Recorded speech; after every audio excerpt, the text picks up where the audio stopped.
Okay, we're on. Hey guys, welcome back to Telltale. I'm Emily.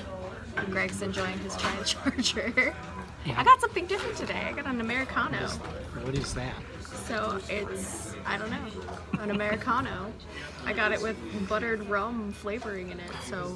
Well, that's not Americano. Mac and cheese is American. It's pretty good. I like it. Okay. So yeah, it's something different. And I iced it, so I could drink it faster and hopefully have more energy and caffeine. But there we are. So we've been 3 weeks since the last one of these. Yeah, because life happens. A lot of it. And so we've probably got a little more reading done than, well, at least I know I have. I got through a couple books. I've been super busy, but yes, Okay. I've gotten through a few things. I'm very. Well, who should go first? There. Let's have you go first. 'Cause Oh, okay. I like hearing what you got to say. Well, to start with, I put my video review up on Friday of The Dead Zone by Stephen King. Significant because I've never really read Stephen King before. He published one of the Gunslinger stories in the magazine Fantasy and Science Fiction way back in like 1980. Yeah. And I had a subscription to the magazine, so I started reading it, but I didn't finish it because at that time I was totally the Isaac Asimov, Robert Heinlein, Arthur Clarke kind of thing, and I just couldn't get into it. It wasn't my kind of science fiction. Yeah. It wasn't science fiction. Yeah. It reads more like a fantasy, really. And I wasn't really into fantasy. I was interested more in the science fiction part Yeah. of that magazine. Yeah. So I never finished that story, and that's the extent of my King exposure until I started realizing all the movies I like are based on Stephen King stories. You know. Yeah. Some, like The Shining, are obvious, but then I found out Stand By Me and Misery and Shawshank Redemption, that those are all Stephen King stories. Yeah. And I just started tallying them up. So making a list of all my favorite movies and realizing how often Stephen King was appearing on that list. So I thought I'd better read him. Yeah. So I've been buying a lot of Stephen King books, which is stupid because I still hadn't read them. So I finally cracked one open and read The Dead Zone and really enjoyed it immensely. So and I read that with Samantha. We wanted to go on to read some more, so the two of us read Carrie at the end of September, and I really loved that one also. And then now, of course, Samantha has both of us reading The Shining. This is my Barnes & Noble edition, which is actually That's a really pretty. nice one. Yeah. I love the cover. It wasn't all that expensive, but it's leather bound and it's beautiful cover. Yeah. I really like No that. illustrations inside, but That's okay. yeah. It's hard to illustrate a Stephen King book. It's very gory. Yeah, well, And a lot of it's head game stuff, so there's really no scene. yeah, so much of it is internal. Yeah. That's why the movies don't work. Yeah, it's a lot of POV. A lot of point of view. He even does that. He puts things that are just thought things inside parentheses. At least in the 3 books I've read so far, he does that Yeah. consistently. In this one, it's italicizing. But he also does use the parentheses a lot. Yes, he does. He does both. And that's all of that portion of the books you can't really film. That's why his films, so many people hate his films, is because it's all stuff that's in the head Yeah. and can't really be visualized, except maybe as flashbacks or stuff in some Unless cases. there was a but- narrator of some kind. Right, Really. you know, but that's cheesy, you know, you have the person stop and stare into space while a voiceover Yeah. says what's going on in his mind. Yeah. You know, they did that back in the 1940s. Nobody does that Flashbacks. No. anymore. Yeah. They don't even have flashbacks, really. It's all just like No. internal dialogue and perspective. Yeah, a lot of introspection. The other thing that I'm noticing about, well, the 3 books I'm reading so far, they all deal with paranormal mind powers as the focus of the story. Most of it is the shine. That's a consistent theme, I think, in all of his books. Yeah, that Somebody's ability got to, the shine. to see the future or affect Some kind of objects with their mind. clairvoyance. You know, Carrie was all Telekinetic. the telekinesis, being able to manipulate things. And a common theme behind that is how these powers turn people into monsters. But the interesting thing is, if you took that fantastical element out of the book, you would still have this person descending into madness from his own, in the case of Shining, the abusive nature of the father, and Alcoholism. in the case of the Dead Zone, his obsession with what he thinks is going to happen in the future. In the case of Carrie, with wanting revenge against the other kids. It's always very, very human. The horror is us. Yes. You know, it's Yes. things that you could totally It's the remove way the that we can talk supernatural ourselves element. into a corner is really what it is. But that's what makes it so horrific, is that you can take the supernatural element out of us, Yeah. out of us, and you still have the horror of what's going on. And I think that's what strikes so powerfully with people with his stories, is because he made that choice to talk about real people in his books, not And mental illness. Like, he has a really interesting approach to mental illness and addiction that I think is very thoughtful. yeah. Because, like, during this, and we'll probably talk about it more when we do our review of it, but I feel like Jack also is a narcissist. And you see that a lot in things I don't have, I'm not doing these things. These things are happening to me.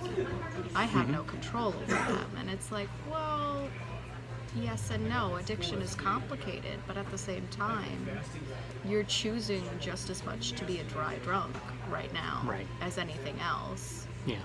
And you still have an anger problem. Yeah, You need all to of take his responsibility for it. habits from when he was an alcoholic start Yeah. coming back in this Yeah, it's just kind of, it's history repeating itself Starting and with the realizing mouth wiping. yeah, like the alcoholism isn't the problem, is really what it is. And I think something it's deeper seated. yeah, there's something far deeper and far potentially more evil that he's just not. And I don't want to spoil it for you, but further along we Yeah. go into detail on just what that is. Yeah. It's pretty horrific. Yeah, it's crazy, interesting. I just got to the chapter, The Wasp's Nest.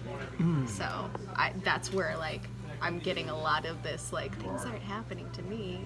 Things are happening to me. I'm not happening to people and things, kind of things that I'm like, Yeah, and of course that's featured prominently on the cover of this. yes. But yes. I think the wasps are more a symbol Yes, they of are. what's going of their situation. That they're like trapped in a hornet's nest.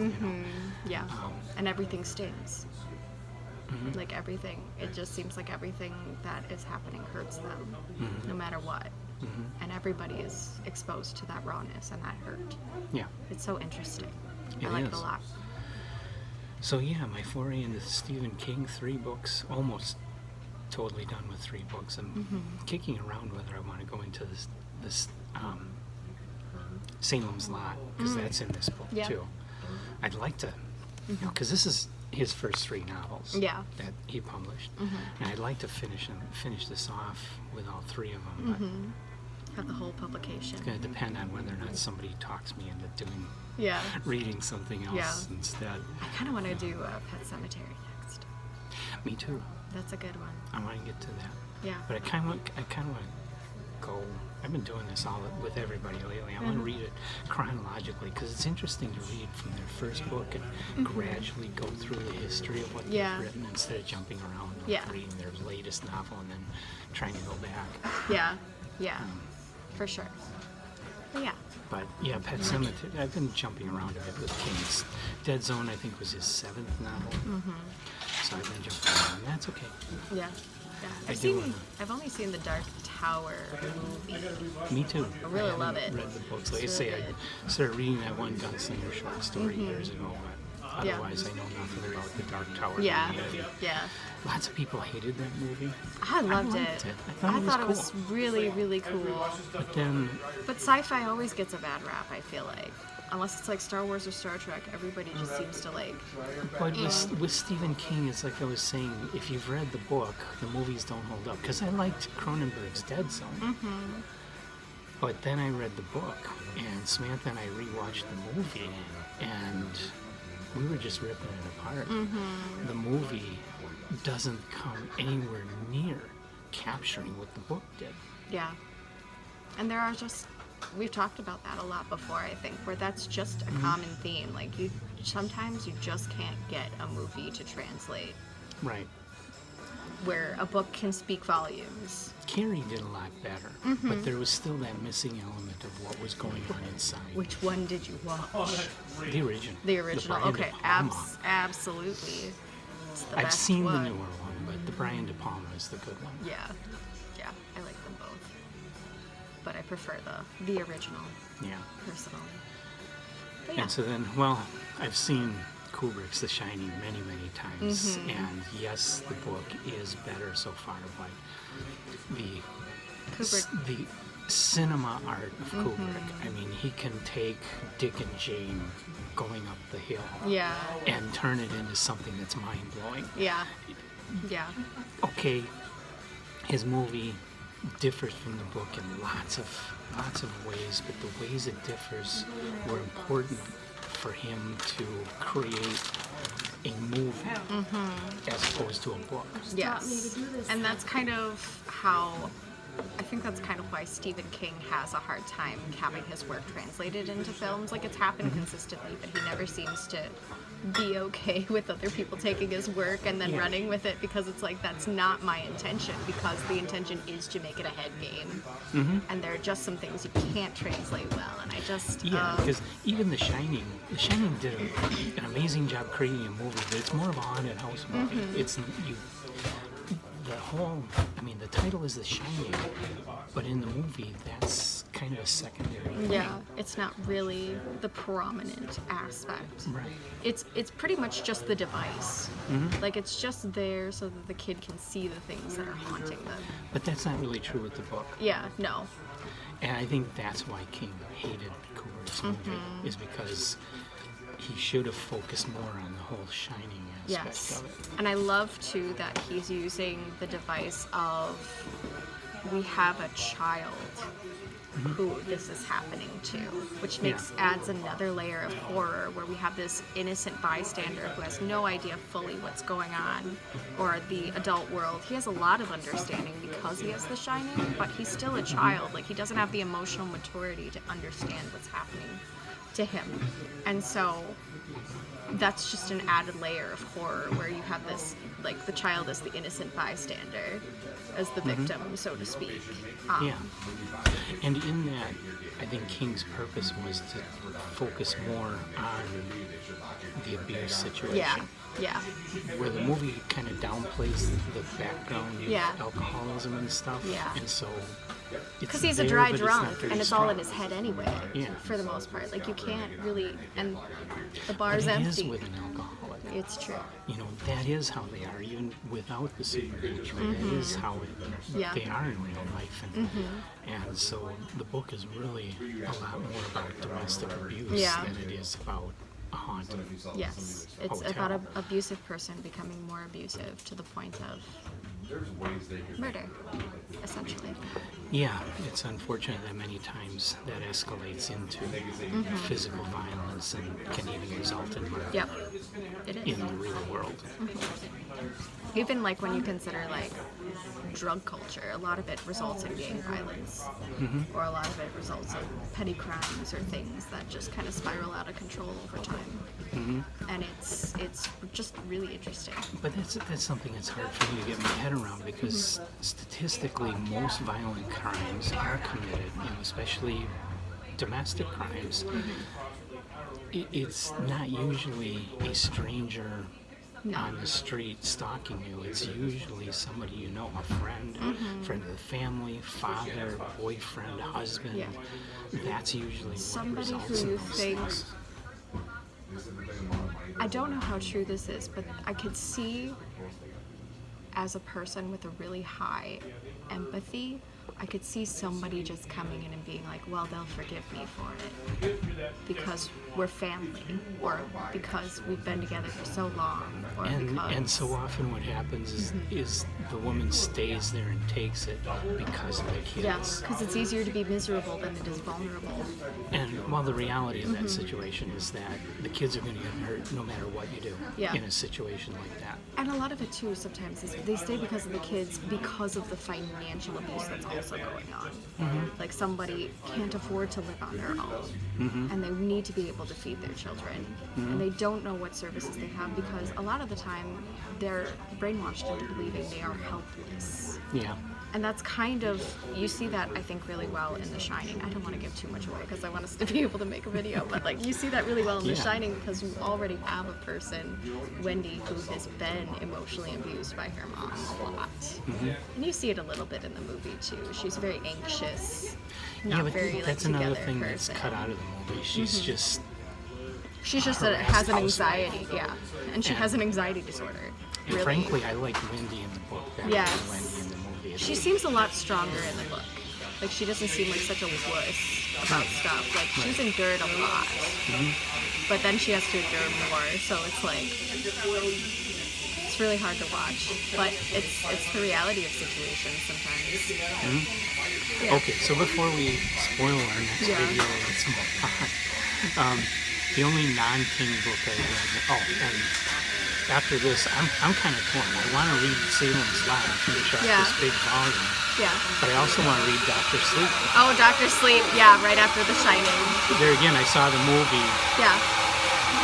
Now I really want to read the book and see how the book. I'd be game to do that right after this while it's still fresh in our minds. So if you want to do that, I'm game for it. I want to. Okay. Do you have it? I don't know. You don't know. My husband sometimes has books that I'm not aware that we have. He's hiding them Yeah. in the attic. And So he does sneaking things up in there our and reading family when you aren't library. He watching. puts them down in his man cave to keep them near him because he likes. It's kind of like a dragon. He has to like hoard all his stuff in one space where he I'm can kind of see like it all. that. I've got all I my understand books it. down where I have my art table and computer. Yes. It's all right there. Yeah, no, I get that, and I'm one of those people who's like, when I have a hoard, I want to show it to people, like all my tea sets and collector's items are out. Whereas he has that, but just in his man cave. Whereas like I'm like, you can put things throughout the house, but he likes to keep them separate. So I do have to check and see if he has it, because sometimes he didn't have The Shining, but that doesn't mean he doesn't have Dr. Sleep. Because sometimes he just It would be kind does. of weird to have Dr. Sleep and not The Shining. Yeah, he said though, like even from the movie standpoint, it's a pretty good standalone story. Like you don't necessarily need to have seen or read The Shining to know, to get the plot and follow It is, but I wonder how much of that is, first of all, how iconic Kubrick's movie is. Yeah. I mean, if you've never That's seen true. the It's movie, a never read huge the part book, of pop you still culture. know something Like about it. they make fabric in the pattern of the carpet from the Exactly, movie. and everybody knows the twin girls. Which in isn't Hollywood. even, none of that of which is in this book. In fact, the carpet is very different. Yeah, but I support that because Yeah. Kubrick took the wasp nest out and he replaced it with that honeycomb pattern Yes. in the He carpet. still paid homage to it, which I think is really cool. Yeah, He did honor a lot of things. and visually it works. Yes. Blue and black carpet with beige walls just wouldn't have worked. Yeah. Unless the shadows can dance. Because it's supposed to be like a silhouette of all the And jungle in things. 1978, 79, you couldn't do that. Today, you could do that with computer Yeah. technology. Yeah. That would be cool. Shadow puppets. And same with the hedges. I'm sure if they had Changed had to a Jim maze Henson on instead it. of carved Is Jim animal Henson still hedges. alive by that point? Because he Oh, could have done yeah, back then, yeah. Okay, yeah, he could have done the shadow puppet thing. Yeah, Henson was still alive when Farscape was done. He had a studio in Australia.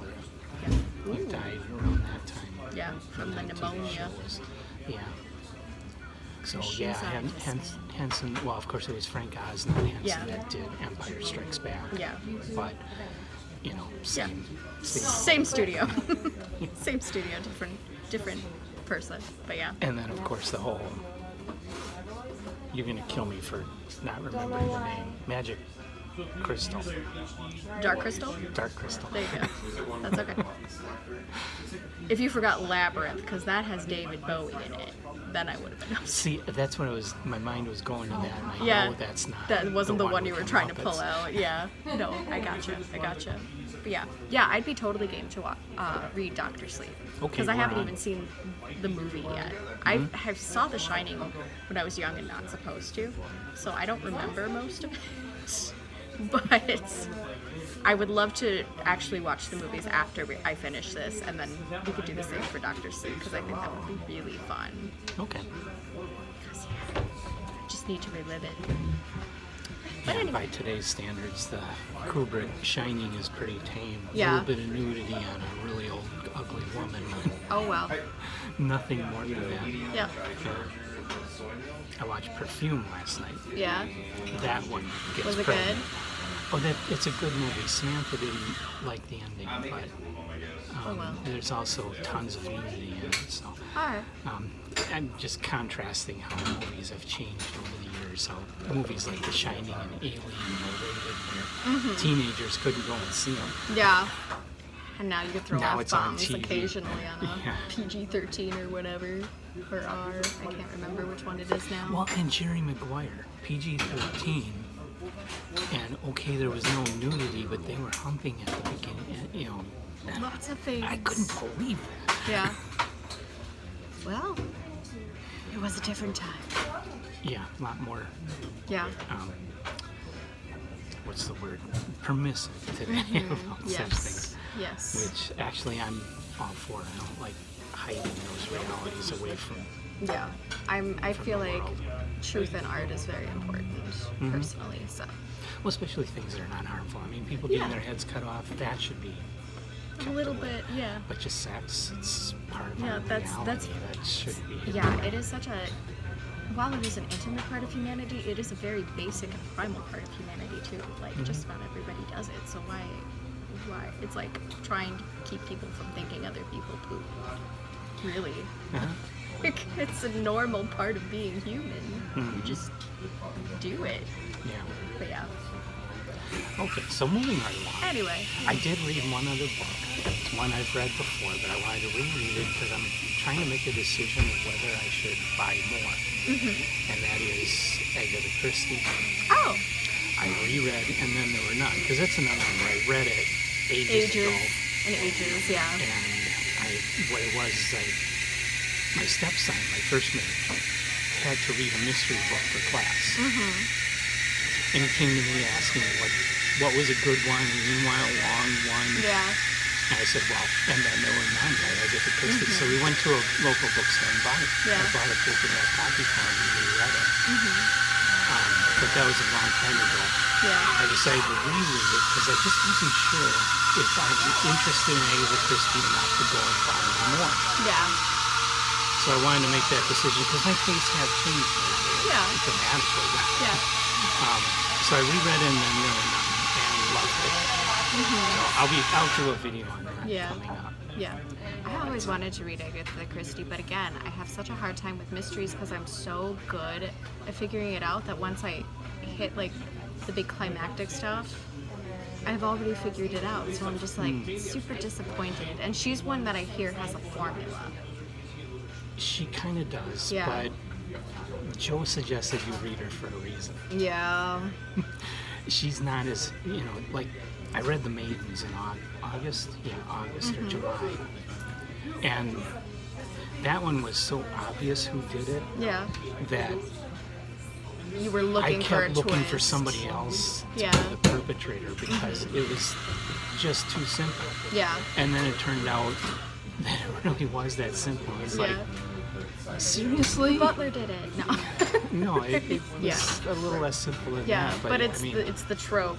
yeah, at the very beginning of the book, you pretty much know who did it. Yeah. But I just couldn't accept that because I couldn't believe the author would be that obvious. Yeah. And so And I then kept they were. looking for somebody else, and then it turned out it was who I originally thought.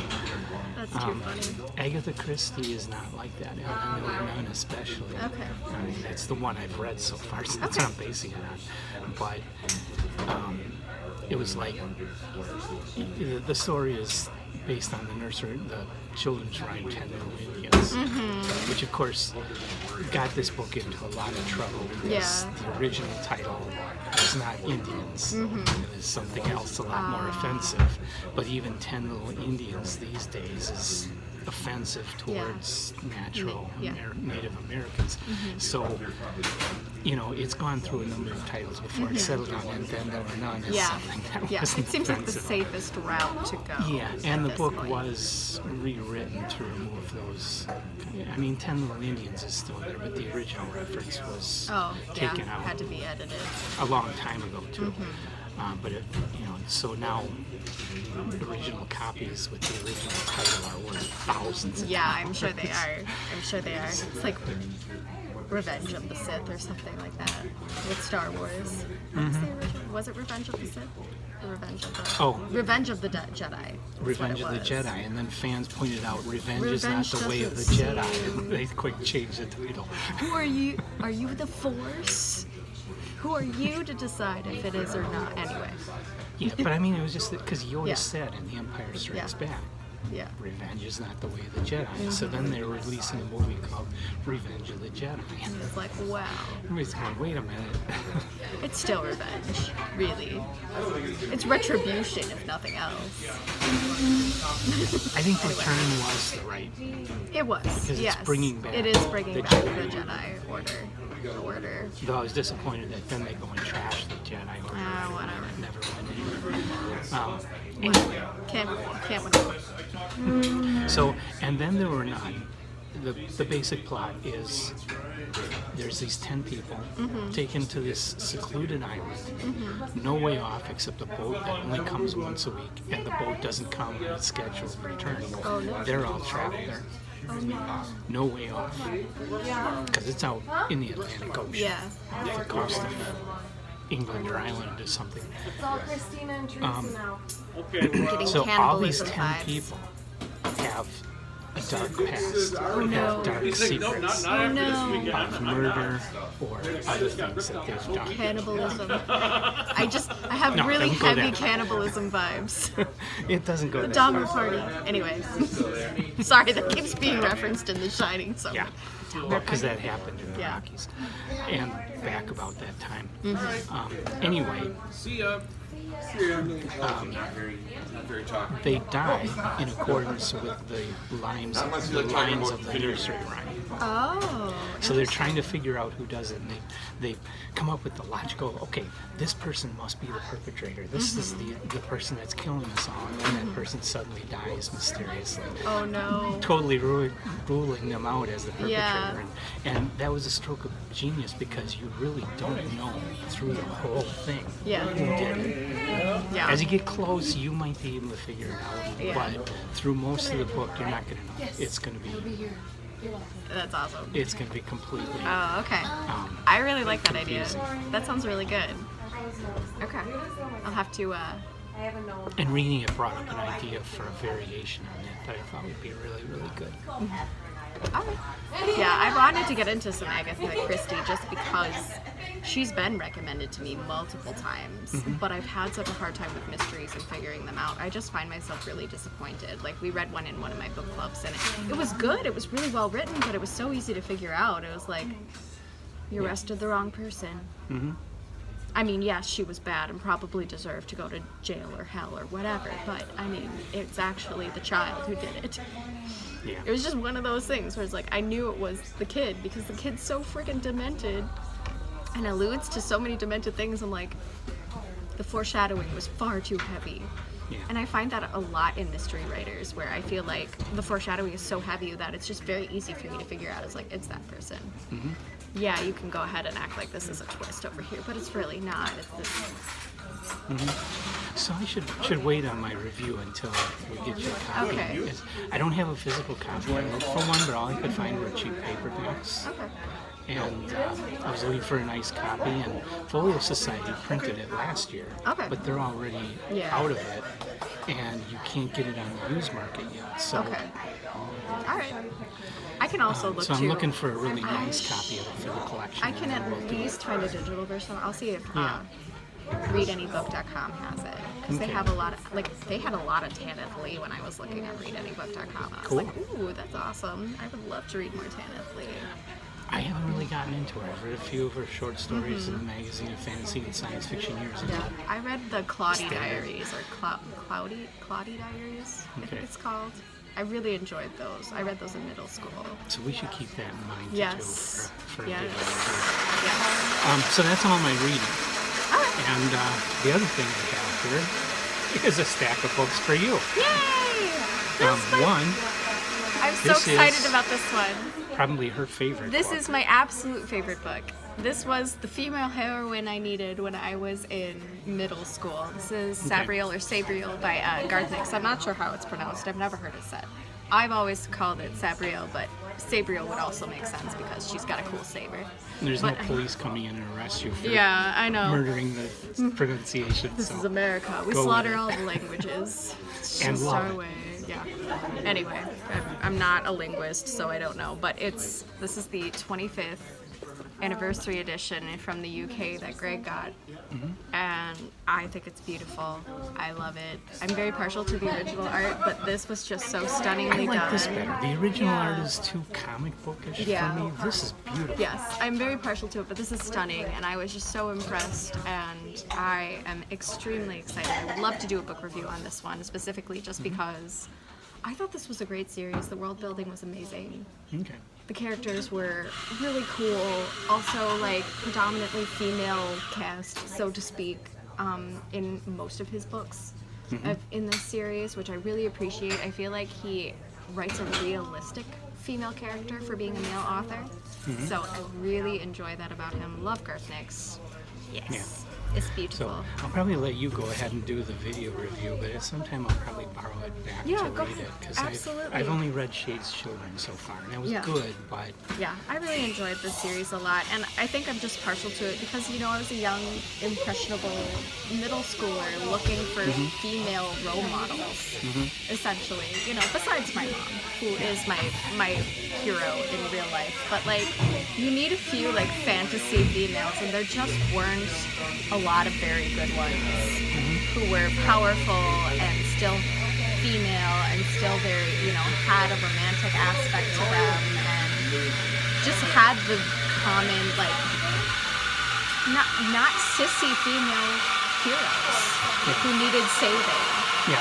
You know, occasionally she requests help, but she didn't really need a lot of, like, saving or anything like that. So, sorry, my help is mad at me right now. Insulin. Anyway, Important stuff. yeah, important health things. I saw a video on YouTube about that the other day, talking about Mary Sue's. Yes, Mary Heard about that? Sue's. It's blowing my mind because they're calling it sexist to have strong female characters that don't have a lot of hang-ups and problems. Yeah. I You mean, know, to show a woman who's strong and a superhero and has her act together is now Yes. sexist. yes, I do see that a lot, and it's okay. We have to be able to include women characters in Yeah. books without being called sexist. Well, like, is it sexist for us to say that Aragorn in Lord of the Rings knew exactly his place as king and had absolutely no qualms with it? Like, he had very few foils. In fact, he had almost none in the book when you think about it. So, like, is he a bad character and a sexist character because he's a not toxic male? Yeah. Like, If do you're we gonna need go down this toxicity? Mary Sue line, Princess Leia is a Mary Sue.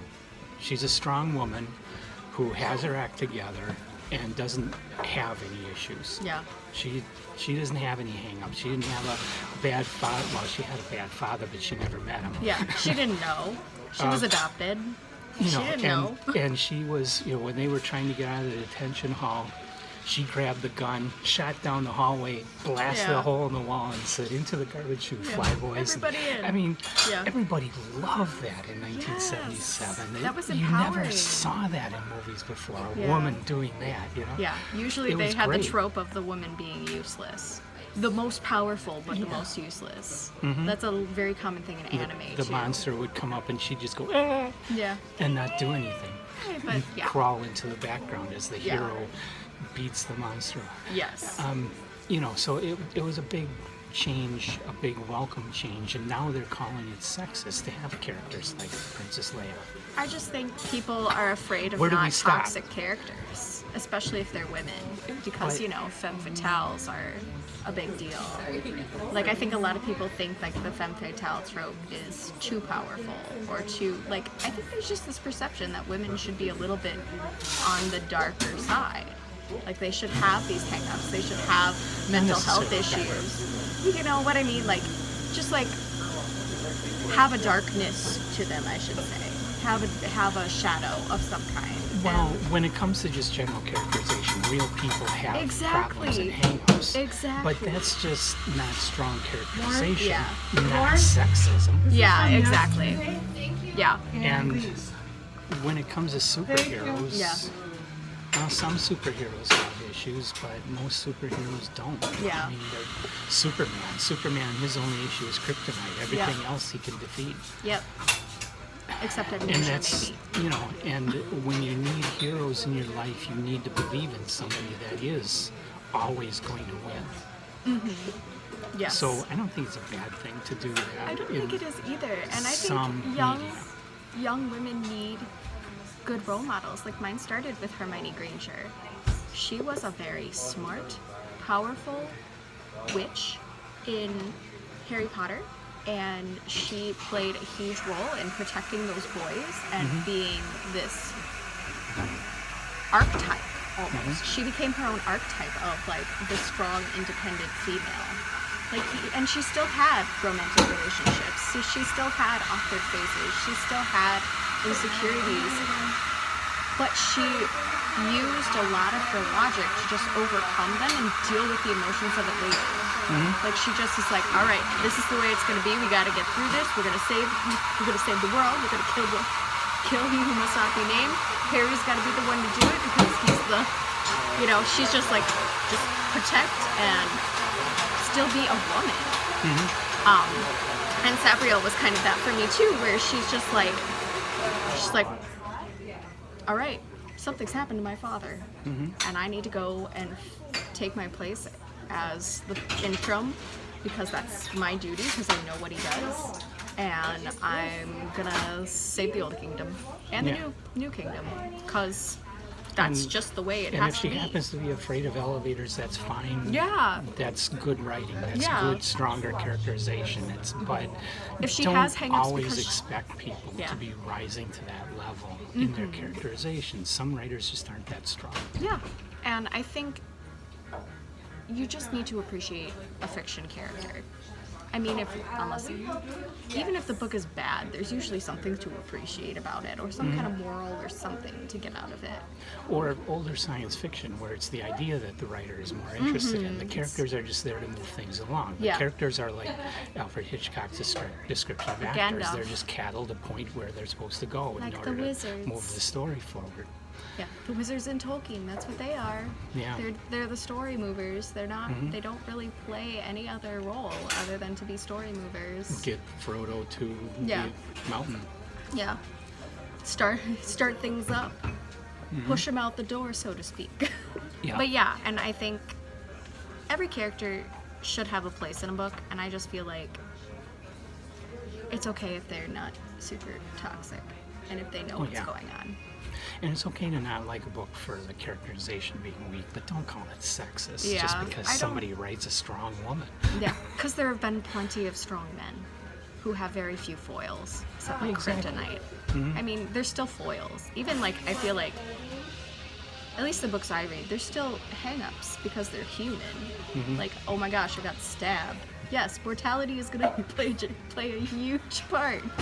Oh, you want a bad example? Go Yeah. back. John W. Campbell, before Yeah. he wrote Who Goes There, he wrote a whole series about Arcot, Maury, and Wade. They were three scientists. Yeah. And The Black Star Passes is the first book, written in the very early 1930s, very Yeah. pulp. These guys, there'd be aliens coming to invade Earth, and they'd have these super weapons and mile-long spaceships and all this way advanced technology, and Arcot Mori and Wade just sit down and spend 15 minutes thinking about it, and they come up with technology to beat the aliens. Yeah. No, science doesn't work that way. Nope. That's actually Totally unrealistic, totally cardboard characterization. Yes. That's where we've come from. Yes. But we've come a long way from there. Even if we're not always perfect, we've come a long way from that kind of thing. Yes, we have. Absolutely. But yeah, I love Sabriel because she does have some hang-ups. She is still human. She does have things that complicate her rescue of her father. She does have evil she has to fight. She does have a lot of weight on her shoulders, and she does feel a lot of the situation. And there's a lot of good point of view. So, really great book. I want Can't to know wait. what these cool icons are. The Mage Mark. Free magic name. Gotta read it and find out. Yeah, the charter marks, they're called. Okay. Very interesting. I like that. I like the graphics. Yeah, they're beautiful. They're very beautifully done. This was after my first exposure. These Yeah. came out. It's really cool. But I yeah, think that looks cool. They have those down there. it's very cool. So anyway, before my Yeah. phone dies, moving along, this one's not for you unless you want to borrow it and read it. But I've been slowly replacing paperbacks in the collection. And one I had a big trade paperback of Thayer's Life of Beethoven. Oh. It's one of my favorite books because I love Beethoven. And I wanted a hardcover edition. I didn't know that I could get a hardcover edition, but I went online and found out Folio Society did it. Really? So I got a copy. Oh, very pretty. And it's dry reading, That's and alright. it's huge. I do like Lots of nonfiction. letters, Ooh, pretty pictures. pictures. There's full color pictures in there. And this of course is history. It's biography. This is real. This Yes. is about the real person. Yep. And so that's a new treasured, beautiful Folio Society I love edition. that. Birthdays. Beautiful. So I've got a big trade paperback. It's in really great condition that could go out for sale. Yay. Unless you want to take it and read it. No, I'll put it up. Okay. That's what I have the library for. I need to patron the library a lot more now that it's open again.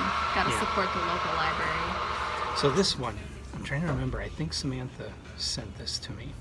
It's a kind of it's in good condition, but no dust jacket and stuff. But I found at the Book Nook in Manitowoc Yeah. an absolutely pristine first edition with perfect dust cover.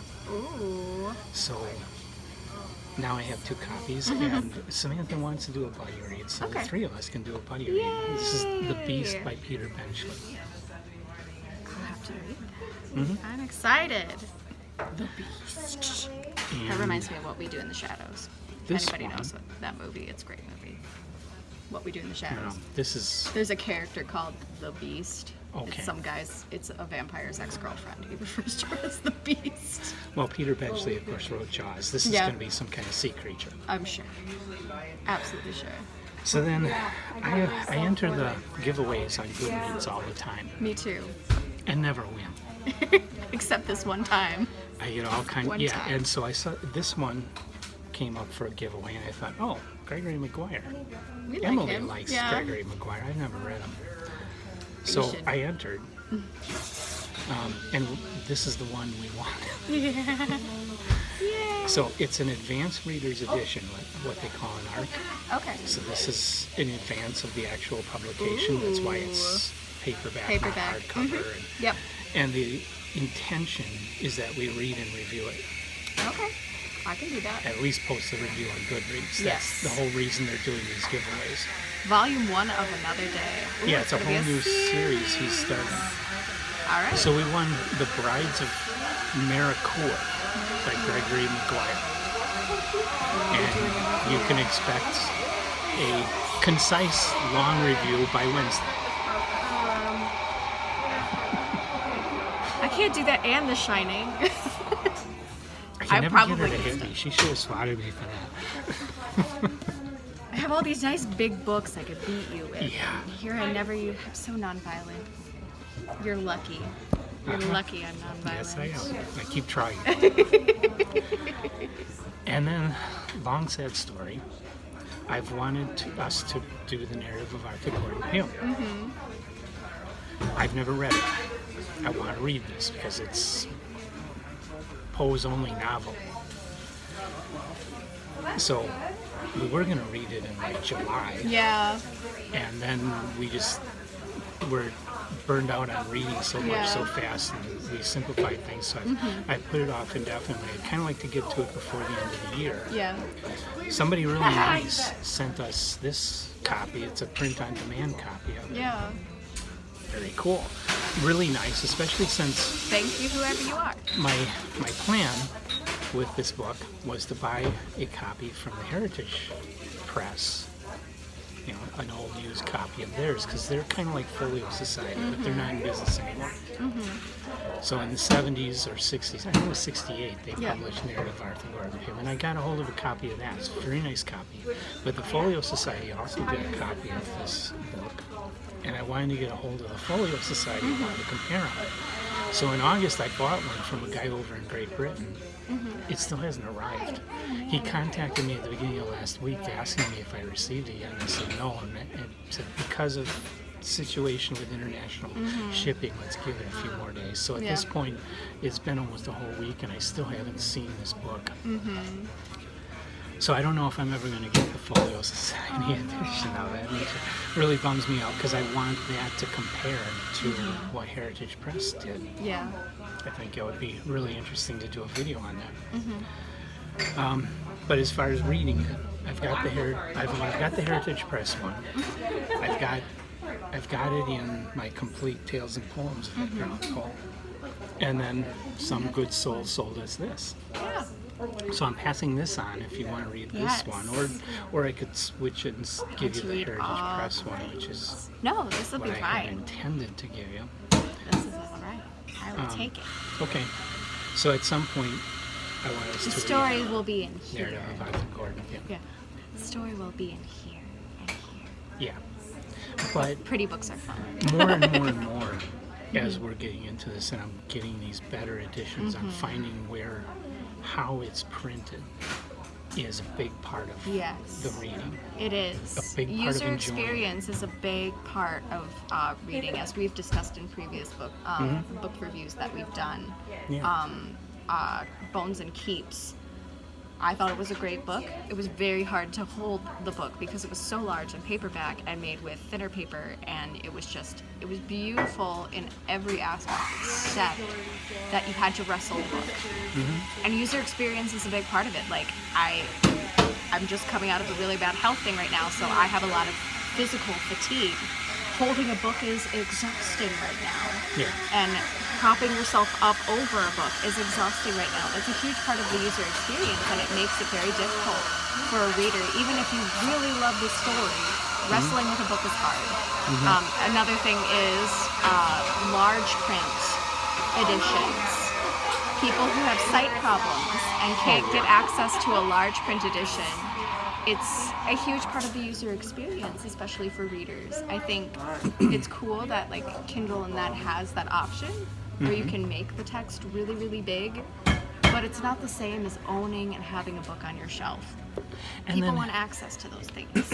And then having like the Dead Zone, the illustrations, beautiful illustrations to the book, even though I wasn't crazy about how the book was physically, excuse me, printed. The illustrations were amazing, and that enhanced my experience of it.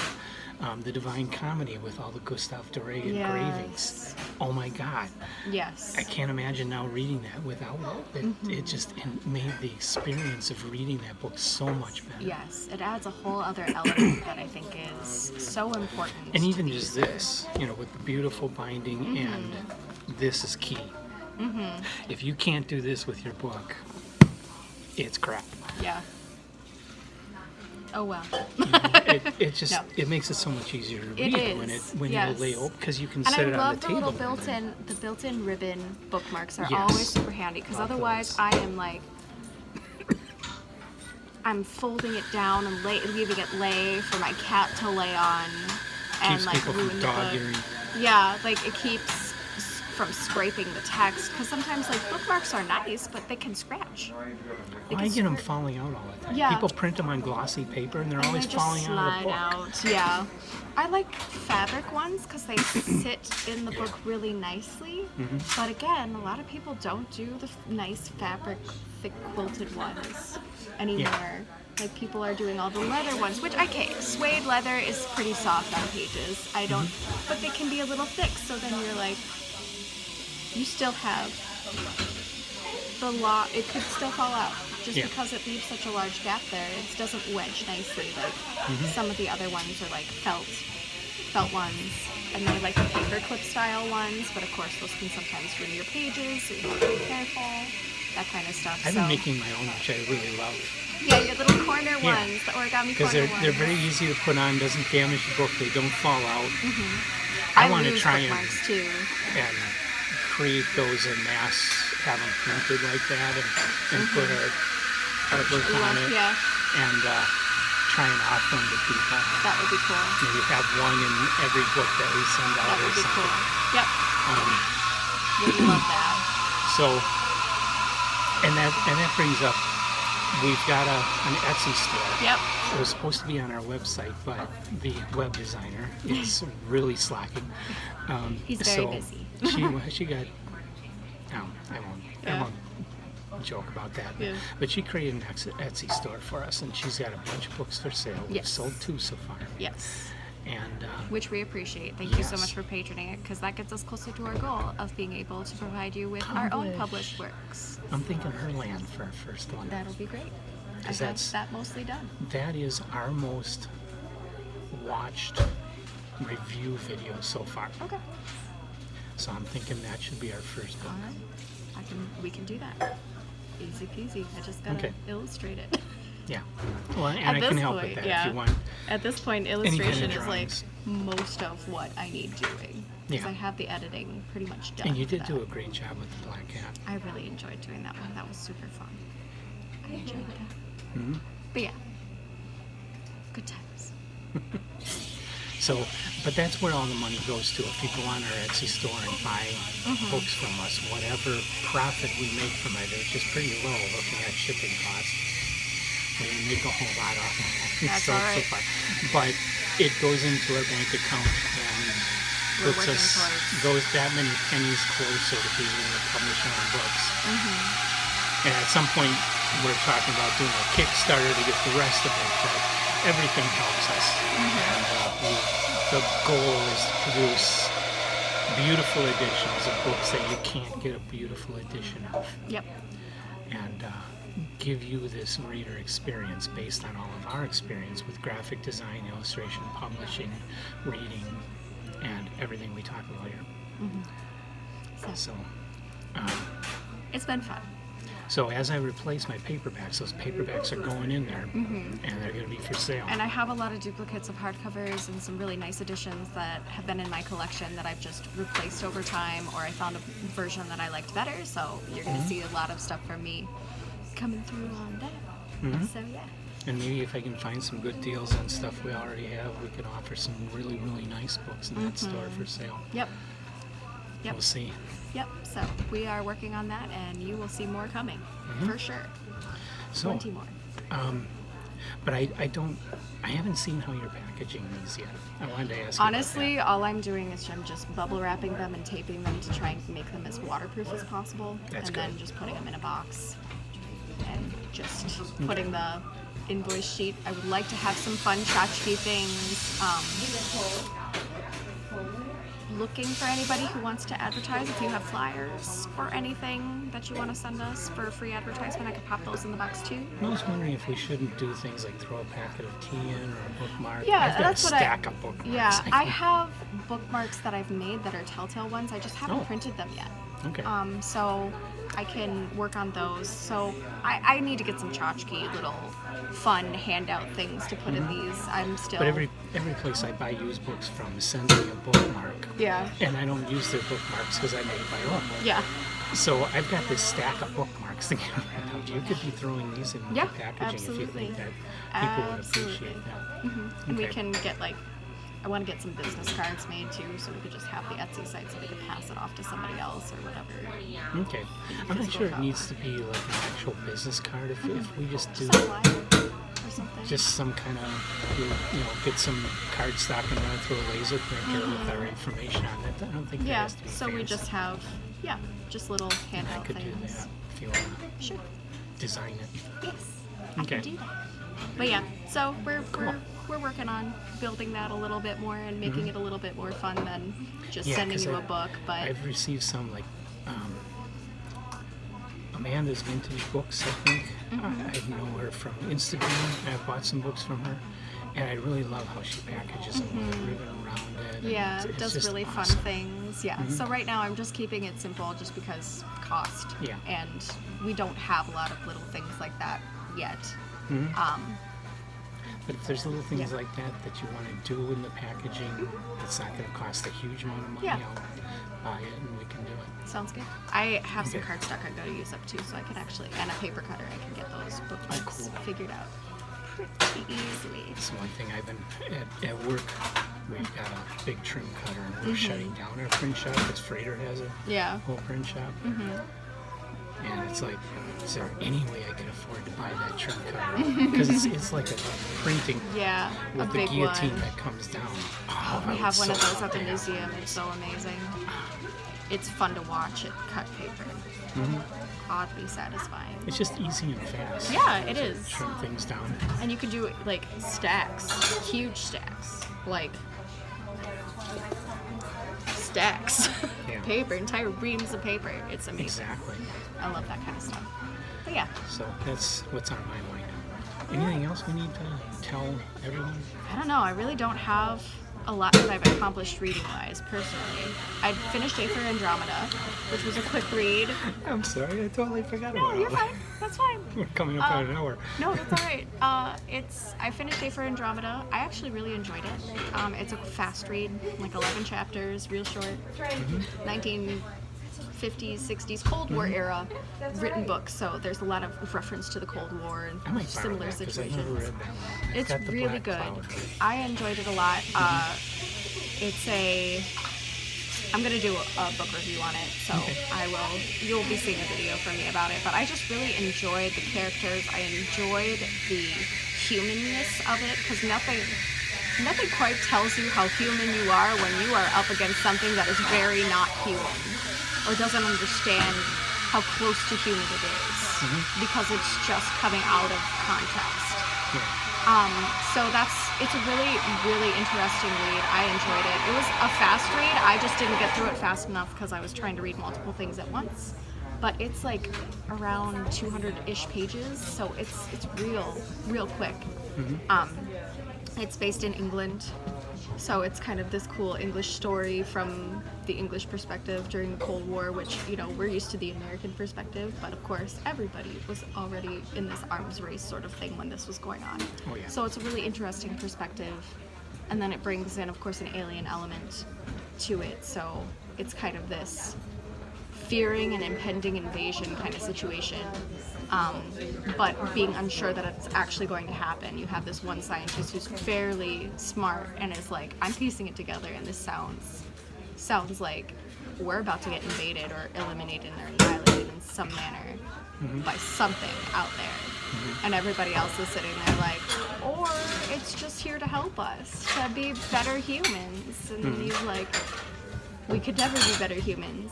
The only option is to eliminate that which is imperfect, because they're perfect. Like, they're coming across as a far superior being. They're gonna see us as a problem eventually. So, and it's, people just kind of on and off, not sure whether or not to believe the scientist. Him, of course, spiraling into kind of a madness because he's being gaslit everywhere he goes, including by the creature that ends up being developed. It's just so interesting. It's almost like an artificial intelligence and alien mashup.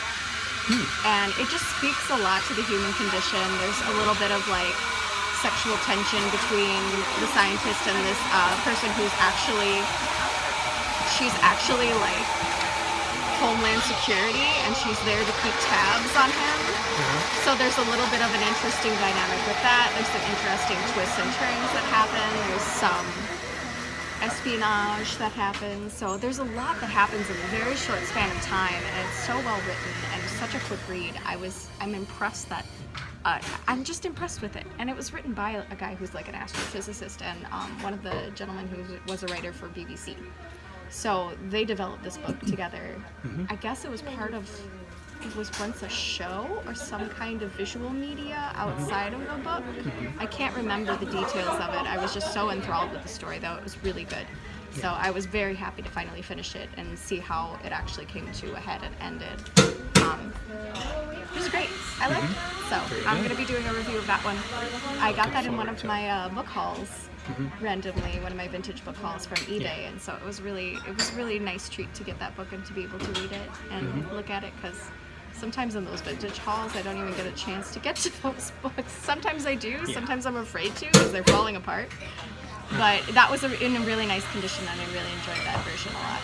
So. Awesome. Yeah, so that was a good one. And then I finished The Coming of Fairies by Sir Arthur Conan Doyle, which is completely different in comparison to what I just talked about. Different from My Friend the Murderer? Very. So this is a nonfiction where they are discussing he is basically providing what he believes is evidence for the authenticity of the Cottingham? the Cottingham fairy images by the Carpenter girls. So back in the day, early England, probably 1920s, when the spiritual movement was starting to become much more popular in Western culture, these girls came forward and said, or no, it wasn't even the girls, it was some guy who had bought the pictures came forward and said, hey, these two young ladies have photographs of fairies. And so, like, everybody who starts finding out about this is like, there's no way, and they're deciding whether or not these images are authentic or not. So the entire book is pretty much Sir Arthur Conan Doyle going through his process of elimination and deductions. It's very Sherlock Holmes kind of thing. He's going through that for a little bit of it, and then he's just like, he's sending other people who are also spiritualists or people who have clairvoyance or something to go and authenticate if these situations are real, and to go to those spaces where the images were taken and see if they actually feel or see any kind of fairies and things like that. But through the whole thing, like, I'm frustrated because he's like, we can't present this to the scientific community. They won't know what they're doing. And I'm like,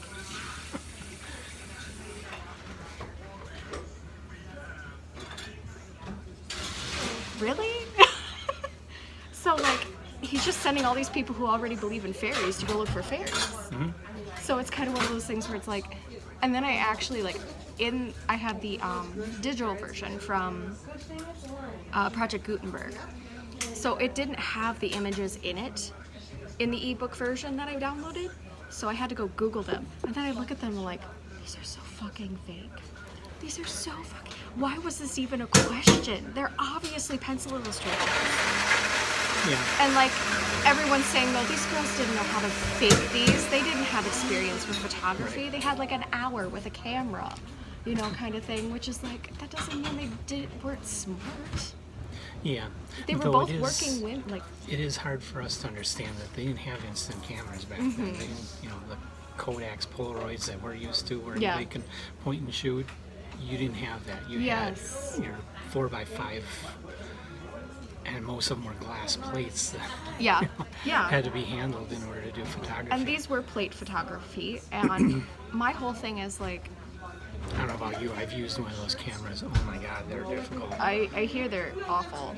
I've never used one before, but it's just, I don't know. Like, when I saw the images, I was very much... You have to sit for a real long time for that image to, like, real still. I doubt a fairy would have the concept to know. Like, to sit that still for that long, for one. But, you know, like, it was a different time where everybody wanted there to be something more than just science to to explain things. Everybody wanted something more than just traditional Christianity or Judaism, and people wanted to come back to a more mystical age, especially post-war, because everybody was trying to get in touch with their dead loved ones who died during the war. So this was a huge response to that, is the spiritualist movement, and in that they're trying to look for things that live alongside us but on a different vibration, so to speak. And so this whole book was basically him giving evidence and articles and things of pro and against, and responses to the against articles, essentially, of why he thought these images were authentic, and basically for pro fairies existing, which is just so interesting, because when you think Sir Arthur Conan Doyle, you think Sherlock Holmes, and you think really smart guy, and he was a very intelligent man, but he also dabbled in the occult with his wife, and you know, there were things that happened to him that he said he could not explain scientifically, so he just leaned in this direction real hard. And so I think the human response to that is really interesting. Yeah. His desperation to really want fairies. Like, he says, I'm not going to say that they exist, so to speak, but he desperately fought to authenticate the existence of fairies, which I think was really, really interesting. And I had just kind of read this alongside reading Brian Froud's Good Bad Fairies. And which is a great, beautiful, artistic book, but he writes it as if he also believes fairies exist. And so it's just kind of interesting to see these really creative, talented, intelligent people talk about something that seems such a fantasy and fiction, but they're so dedicated to it, which is, it's kind of fun. I saw a later one by Froud where the whole book was like if somebody took a book and went this with the fairies.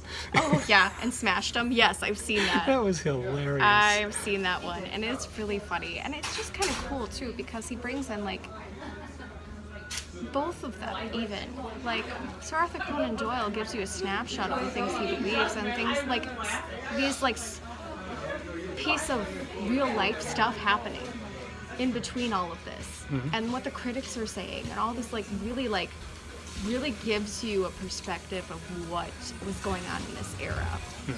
And this was just before one of the scientific magazines started trying to see if they could scientifically quantify paranormal experience. Yeah. So this was kind of the lead into that.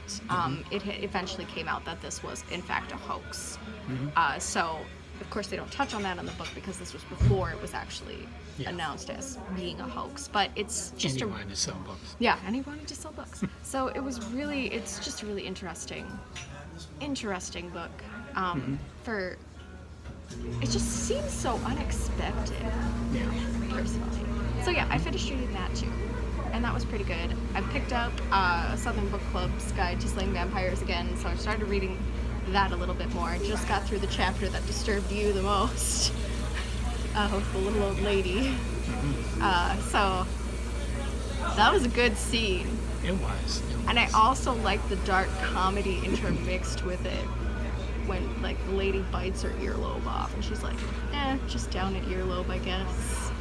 But they act like it's such a big deal, like that she's mourning losing a limb almost, kind of thing. It's really funny. But yeah, they just have such interesting superficial lives that I think it's really, it adds to the comedy a lot, because they have this really serious paranormal weird thing happening around them. Yeah. And they're just acting like it's no big deal because, you know, they just want to keep their houses clean and get their kids to school on time. Keep up appearances, so to speak. So it's really funny. I'm enjoying that a lot. But yeah, and then of course The Shining. Yeah. So that's really all I'm doing. Okay. So I think that's all we have for Yeah, today. that's This all is the we got. longest one yet. Woo! Now I'm amazed my phone is still going. It's a miracle. Yeah. Small miracles. Anyway. Till yeah. next time. Yeah, till next time. We'll see you guys later. Bye. Bye.